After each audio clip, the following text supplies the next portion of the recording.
Chief का दावत भीष्म साहिनी। आज मिस्टर सामनाथ के घर चीफ की दावत थी। सामनाथ और उनकी धर्मपत्नी को पसीना पोंछने की फुर्सत ना थी। पत्नी ड्रेसिंग गाउन पहने, उलझे हुए बालों का जूड़ा बनाए, मुंह पर फैली हुई सुर्खी और पाउडर को मले, और मिस्टर सामनाथ सिगरेट पर सिगरेट फूंकते हुए चीज़ों की फेहरिस्त हाथ में थामे एक कमरे से दूसरे कमरे में आ जा रहे थे। आखिर 5 बजते बजते तैयारी मुकम्मल होने लगी। कुर्सियाँ, मेज, तिपाइयाँ, नैपकिन, फूल सब बरामदे में पहुंच गए। ड्रिंक का इंतजाम बैठक में कर दिया गया। अब घर का फालतू सामान अलमारियों के पीछे और पलंगों के नीचे छिपाया जाने लगा। तभी सामनाथ के सामने सहसा एक अड़चन खड़ी हो गई। माँ का क्या होगा?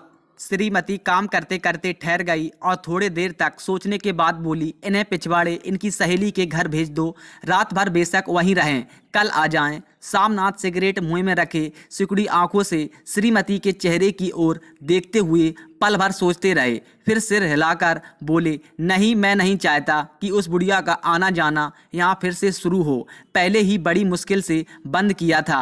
माँ से कहें कि जल्दी ही खाना खा के शाम को ही अपनी कोठरी में चली जाएं।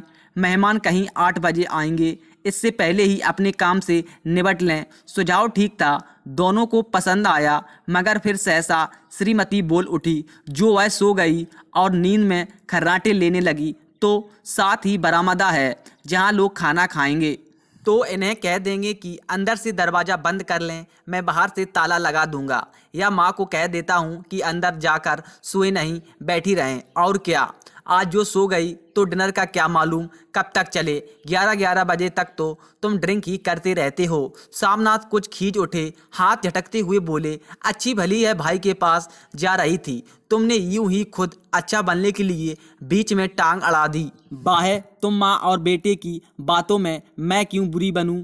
तुम जानो और वह जाने। मिस्टर सामनाथ चुप रहे। यह मौका बहस का ना था, समस्या का हल ढूंढने का था। उन्होंने घूमकर माँ की कोठरी की ओर देखा। कोठरी का दरवाज़ा बरामदे में खुलता था। बरामदे की ओर देखते हुए झट से बोले, मैंने सोच लिया है। और उन्हीं कदमों माँ की कोठरी के बाहर जा खड़े हुए। माँ दीवार के साथ एक चौकी पर बैठी दुपट्टे में मुँह सिर लपेटे माला जप रही थी। सुबह से तैयारी होती देखते हुए माँ का दिल भी धड़क रहा था। बेटे के दफ्तर का बड़ा साहब घर पर आ रहा है, सारा काम सुबीते से चल जाए। माँ, आज तुम जल्दी खाना खा लेना, मेहमान लोग 7:30 बजे आ जाएंगे। माँ ने धीरे से मुँह पर से दुपट्टा हटाया और बेटे को देखते हुए कहा, आज मुझे खाना नहीं खाना है। बेटा, तुम तो जानते हो मांस मछली बने तो मैं कुछ नहीं खाती। जैसे भी हो अपने काम से जल्दी निपट लेना। अच्छा बेटा। और माँ, हम लोग पहले बैठक में बैठेंगे, उतनी देर तुम यहाँ बरामदे में बैठना। फिर जब हम यहाँ आ जाएं तो तुम गुसल खाने के रास्ते बैठक में चली जाना। माँ अबाक बेटे का चेहरा देखने लगी, फिर धीरे से बोली, अच्छा बेटा। और माँ, आज जल्दी सो नहीं जाना, तुम्हारे खर्राटों की आवाज़ दूर तक जाती है। माँ लज्जित सी आवाज़ में बोली, क्या करूं बेटा, मेरे बस की बात नहीं है। जब से बीमारी से उठी हूँ नाक से सांस नहीं ले सकती। मिस्टर सामनाथ ने इंतजाम तो कर दिया, फिर भी उनकी उधेड़ बुन खत्म नहीं हुई। जो चीफ अचानक उधर आ निकला तो 8-10 मेहमान होंगे, देसी अफसर, उनकी स्त्रियां होगी। कोई भी गुसल खाने की तरफ जा सकता है। क्षोभ और क्रोध में वह झुंझलाने लगे। एक कुर्सी को उठाकर बरामदे में कोठरी के बाहर रखते हुए बोले, आओ माँ, इस पर जरा बैठो तो। माँ माला संभालती, पल्ला ठीक करती और धीरे से कुर्सी पर आकर बैठ गई। यूं नहीं माँ, टांगे ऊपर चढ़ाकर नहीं बैठते, यह खाट नहीं है। माँ ने टांगे नीचे उतार ली। और खुदा के वास्ते नंगे पांव नहीं घूमना, ना ही वह खड़ाऊ पहनकर सामने आना। किसी दिन तुम्हारी यह खड़ाऊ उठाकर मैं बाहर फेंक दूंगा। माँ चुप रही। कपड़े कौन सी पहनोगी माँ? जो हैं वही पहनूंगी बेटा, जो कहो पहन लूँ। मिस्टर सामनाथ सिगरेट मुंह में रखे फिर अधखुली आंखों से माँ की ओर देखने लगे और माँ के कपड़ों की सोचने लगे। सामनाथ हर बात में तरतीब चाहते थे। घर का सब संचालन उनके हाथ में था। खूंटियाँ कमरों में कहाँ लगाई जाएं, बिस्तर कहाँ पर बिछे, किस रंग के पर्दे लगाए जाएं, श्रीमती कौन सी साड़ी पहने, मेज किस साइज की हो। सामनाथ को चिंता थी कि अगर चीफ का साक्षात माँ से हो गया तो कहीं लज्जित ना होना पड़े। माँ को सिर से पांव तक देखते हुए बोले, तुम सफ़ेद कमीज और सफ़ेद सलवार पहन लो। पहन के आओ तो जरा देखूं। माँ धीरे से उठी और अपनी कोठरी में कपड़े पहनने चली गई। यह माँ का झमेला ही रहेगा। उन्होंने फिर अंग्रेजी में अपनी स्त्री से कहा, कोई ढंग की बात हो तो भी कोई कहें, अगर कहीं कोई उल्टी सीधी बात हो गई, चीफ को बुरा लगा तो सारा मजा जाता रहेगा। माँ सफ़ेद कमीज और सफ़ेद सलवार पहनकर बाहर निकली। छोटा सा कद, सफ़ेद कपड़ों में लिपटा छोटा सा सूखा हुआ शरीर, धुंधली आंखें, केवल सिर के आधे झड़े हुए बाल पल्ले की ओट में छिप पाए थे। पहले से कुछ कम कुरूप नजर आ रही थी। चलो ठीक है, कोई चूड़ियाँ बूड़ियाँ हो वह पहन लो, कोई हर्ज नहीं। चूड़ियाँ कहाँ से लाऊं बेटा, तुम तो जानते हो सब जेवर तुम्हारी पढ़ाई में बिक गए। यह बात सामनाथ को तीर की तरह लगा। तिनक कर बोले, यह कौन सा राग छेड़ दिया माँ, सीधा कह दो नहीं है जेवर, बस इससे पढ़ाई बढ़ाई का क्या ताल्लुक है। जो जेवर बिका तो कुछ बनकर ही आया हूँ, मेरा लंडूरा तो नहीं लौट आया। जितना दिया था उससे दुगना ले लेना। मेरी जीभ जल जाए बेटा, तुमसे जेवर लूंगी, मेरे मुँह से यूं ही निकल गया। जो होते तो लाख बार पहनती। 5:30 बज चुके थे। अभी मिस्टर सामनाथ को खुद भी नहा धोकर तैयार होना था। श्रीमती कब की अपने कमरे में जा चुकी थी। सामनाथ जाते हुए एक बार फिर माँ को हिदायत करते गए, माँ रोज की तरह गुमसुम बन के नहीं बैठी रहना। अगर साहब इधर आ निकलें, कोई बात पूछें तो ठीक तरह से बात का जवाब देना।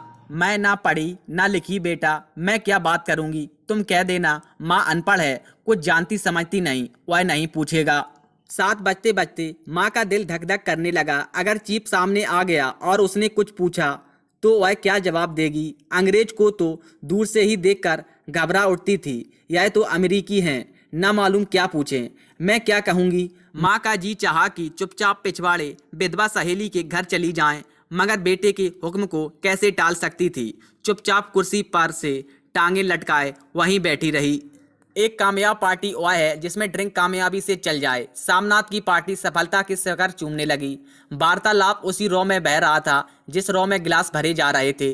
कहीं कोई रुकावट ना थी, कोई अचड़न ना थी। साहब को बिस्की पसंद आई, मेम साहब को पर्दे पसंद आए, सोफा कवर का डिजाइन पसंद आया था, कमरे की सजावट पसंद आई थी।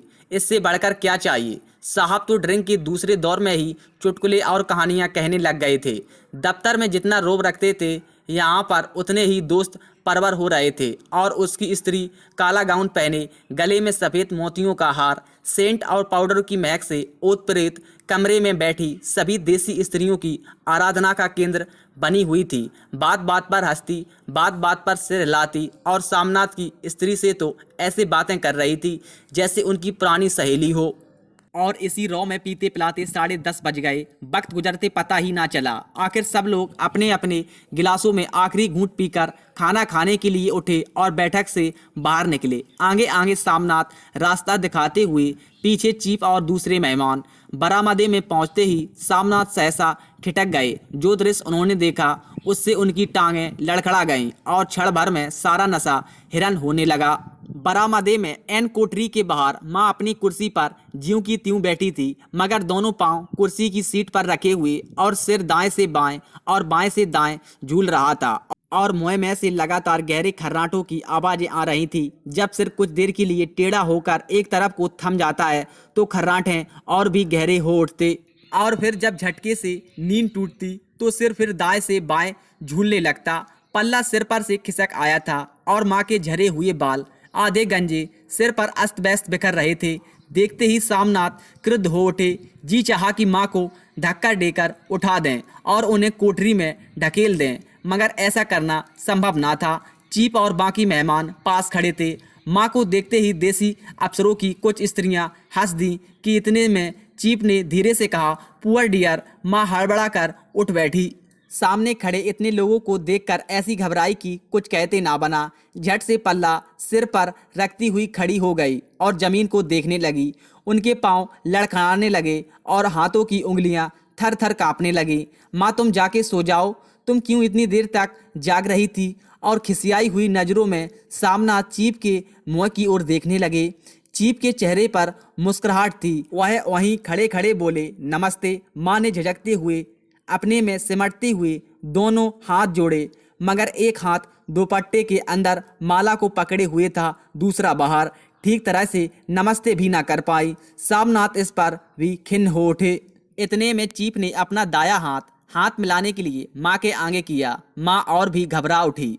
माँ हाथ मिलाओ, पर हाथ कैसे मिलाती? दाएं हाथ में तो माला थी। घबराहट में माँ ने बाया हाथ ही साहब के दाएं हाथ में रख दिया। सामनाथ दिल ही दिल में जल उठे। देसी अफसरों की स्त्रियां खिलखिलाकर हंस पड़ी। यूं नहीं माँ, तुम तो जानती हो दाया हाथ मिलाया जाता है, दाया हाथ मिलाओ। मगर तब तक चीफ माँ का बाया हाथ ही बार बार हिलाकर कह रहे थे, हाउ डू यू डू। कहो माँ, मैं ठीक हूँ, खैरियत से हूँ। माँ कुछ बड़बड़ाई। माँ कहती है, मैं ठीक हूँ। कहो माँ, हाउ डू यू डू। माँ धीरे से संकोचते हुए बोली, हाउ डू डू। एक बार फिर कहा उठा। वातावरण हल्का होने लगा। साहब ने स्थिति संभाल ली थी। लोग हंसने चहकने लगे थे। सामनाथ के मन का क्षोभ भी कुछ कुछ कम होने लगा था।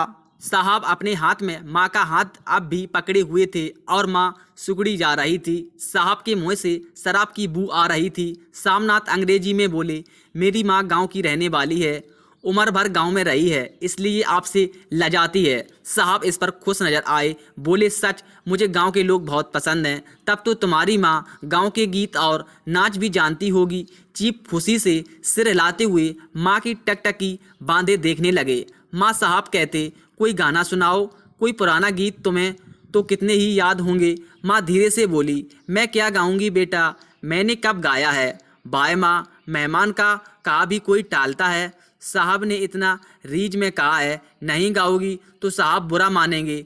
मैं क्या गाऊं बेटा, मुझे क्या आता है। बाय कोई बढ़िया टप्पे सुना दो, दो पंतर अनार दे। देसी अफसर और उनकी स्त्रियां ने इस सुझाव पर तालियां पीटी। माँ कभी दीन दृष्टि से बेटे के चेहरे को देखती, कभी पास खड़ी बहू के चेहरे को। इतने में बेटे ने गंभीर आदेश भरे लिहाज में कहा, माँ इसके बाद हाँ या ना सवाल ही ना उठता। माँ बैठ गई और छीड़ दुर्बल लजरती आंखों में एक पुराना विवाह का गीत गाने लगी। हरिया नी माए, हरिया नी भेड़ाए, हरिया ते भागी भरिया है। देसी स्त्रियां खिलखिला के हंस उठी। 3 पंक्तियां गा के माँ चुप हो गई। बरामदा तालियों से गूंज उठा। साहब तालियां पीटना बंद ही ना करते थे। सामनाथ की खींच प्रसन्नता और गर्व में बदल हो उठी। माँ ने पार्टी में नया रंग भर दिया था। तालियां थमने पर साहब बोले, पंजाब के गांवों की दस्तकारी क्या है। सामनाथ खुशी में झूम रहे थे। बोले, ओ बहुत कुछ साहब, मैं आपको एक सेट उन चीज़ों का भेंट करूंगा, आप उन्हें देखकर खुश होंगे। मगर साहब ने सिर हिलाकर अंग्रेजी में फिर पूछा, नहीं, मैं दुकानों की चीज़ नहीं मांगता। पंजाबियों के घरों में क्या बनता है, औरतें खुद क्या बनाती हैं। सामनाथ कुछ सोचते हुए बोले, लड़कियां गुड़ियां बनाती हैं और पुलकारियां बनाती हैं। पुलकारी क्या? सामनाथ पुलकारी का मतलब समझाने की असफल चेष्टा करने के बाद माँ को बोले, क्यों माँ, कोई पुरानी पुलकारी घर में है। माँ चुपचाप अंदर गई और अपनी पुरानी पुलकारी उठा लाई। साहब बड़ी रुचि से पुलकारी देखने लगे। पुरानी पुलकारी थी, जगह जगह से उसके धागे टूट रहे थे और कपड़ा फटने लगा था। साहब की रुचि को देखकर सामनाथ बोले, यह फटी हुई है साहब, मैं आपको नई बनवा दूंगा। माँ बना देगी। क्यों माँ, साहब को पुलकारी बहुत पसंद है, इन्हें ऐसी ही एक पुलकारी बना दोगी ना। माँ चुप रही, फिर डरते डरते बोली, धीरे से बोली, अब मेरी नज़र कहाँ है बेटा, बूढ़ी आंखें क्या देखेंगी। मगर माँ का बाक बीच में ही तोड़ते हुए सामनाथ साहब को बोले, वह जरूर बना देगी, आप उसे देखकर खुश होंगे। साहब ने सिर हिलाया, धन्यवाद किया और हल्के हल्के झूमते हुए खाने की मेज की ओर बढ़ गए। बाकी मेहमान भी उनके पीछे पीछे हो लिए। जब मेहमान बैठ गए और माँ पर से सबकी आंखें हट गईं, तो माँ धीरे से कुर्सी पर से उठी और सबसे नजरें बचाती हुई अपनी कोठरी में चली गई। मगर कोठरी में बैठने की देर थी कि आंखों में छल छल आंसू बहने लगे।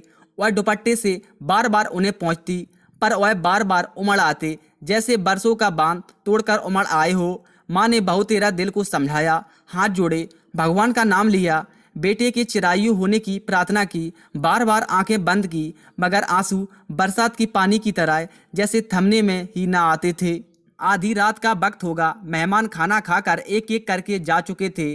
माँ दीवार से सटकर बैठी हुई आंखें फाड़े दीवार को देखे जा रही थी। घर के वातावरण में तनाव ढीला पड़ चुका था।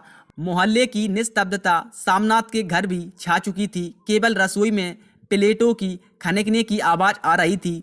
तभी सहसा माँ की कोठरी का दरवाजा जोर से खटकने लगा। माँ दरवाजा खोलो। माँ का दिल बैठ गया। हड़बड़ा कर उठ बैठी। क्या मुझसे फिर कोई भूल हो गई? माँ कितनी देर से अपने आप को कोस रही थी। क्यों उन्हें नींद आ गई? क्यों वह ऊँघने लगी? क्या बेटी ने अभी तक क्षमा नहीं किया? माँ उठी और कांपते हाथों से दरवाज़ा खोल दिया। दरवाजे खुलते ही सामनाथ झूमते हुए आगे बढ़ आए और माँ को आलिंगन में भर लिया। ओ अम्मी, तुमने तो आज रंग ला दिया। साहब तुमसे इतना खुश हुआ कि क्या कहूँ। ओ अम्मी, अम्मी। माँ की छोटी सी काया सिमट कर बेटे के आलिंगन में छिप गई। माँ की आंखों में फिर आंसू आ गए। उन्हें पहुँचती हुई धीरे से बोली, बेटा तुम मुझे हरिद्वार भेज दो, मैं कब से कह रही हूँ। सामनाथ का झूमना सहसा बंद हो गया और फिर उनकी पेशानी पर फिर तनाव के बल पड़ने लगे। उनकी बाहें माँ के शरीर पर से हट आईं। क्या कहा माँ? यह कौन सा राग तुमने फिर छेड़ दिया? सामनाथ का क्रोध बढ़ने लगा था। बोलते गए, तुम मुझे बदनाम करना चाहती हो ताकि दुनिया कहे कि बेटा माँ को अपने पास नहीं रख सकता। अपनी बहू के साथ जैसा मन चाहे रहो। मैंने अपना खा पहन लिया, अब क्या करूँगी? जो थोड़े दिन जिंदगानी के बाकी हैं, भगवान का नाम लूँगी। तुम मुझे हरिद्वार भेज दो। तुम चली जाओगी तो फुलकारी कौन बनाएगा? साहब से तुम्हारे सामने ही फुलकारी देने का इकरार किया है। मेरी आंखें अब नहीं हैं बेटा जो फुलकारी बना सकूं। तुम कहीं और बनवा लो, बनी बनाई ले लो। माँ तुम मुझे धोखा दे के यूं चली जाओगी, मेरा बनता काम बिगाड़ोगी। जानती नहीं साहब खुश होगा तो मुझे तरक्की मिलेगी। माँ चुप हो गई। फिर बेटे के मुँह की ओर देखते हुए बोली, क्या तेरी तरक्की होगी? क्या साहब तेरी तरक्की कर देगा? क्या उसने कुछ कहा? कहा नहीं, मगर देखती है कितना खुश गया है। कहता था जब तेरी माँ फुलकारी बनाना शुरू करेगी तो मैं देखने आऊँगा कि कैसे बनाती है। जो साहब खुश हो गया तो मुझे इससे बड़ी नौकरी मिल सकती है, मैं बड़ा अफसर बन सकता हूँ। माँ के चेहरे का रंग बदलने लगा। धीरे धीरे उनका झुर्रियों भरा मुँह खिलने लगा। आंखों में हल्की हल्की चमक आने लगी। तो तेरी तरक्की होगी बेटा, तरक्की यूं ही हो जाएगी। साहब को खुश रखूँगा तो कुछ करेगा, वरना उनकी खिदमत करने वाले और भी हैं तो मैं बना दूंगी। बेटा जैसा बन पड़ेगा बना दूंगी। और माँ दिल ही दिल में फिर बेटे के उज्जवल भविष्य की कामनाएं करने लगी। और मिस्टर सामनाथ, अब सो जाओ, माँ कहते हुए तनिक लड़खड़ाते हुए अपने कमरे की ओर झूम गए। तो इसके लेखक भीष्म सायनी हैं। भीष्म सायनी हिंदी के प्रसिद्ध लेखक हैं। उन्होंने 100 से अधिक कहानियाँ, 5 उपन्यास और कई सारे नाटक लिखे हैं। उन्हें सबसे अधिक प्रसिद्धि अपने लिखे नाटक तमस के लिए मिली, जिस पर फिल्म भी बन चुकी है। क्षेत्रीय बोली उर्दू और पंजाबी भाषा का उपयोग उनके लेखन को प्रभावी बना देता है। अपनी कहानियों में वे आम आदमियों की कसमकस को उजागर करते हैं। भीष्म सायनी को अनेक देसी विदेशी पुरस्कारों सहित पद्म भूषण और साहित्य अकादमी के पुरस्कार से भी नवाजा जा चुका है।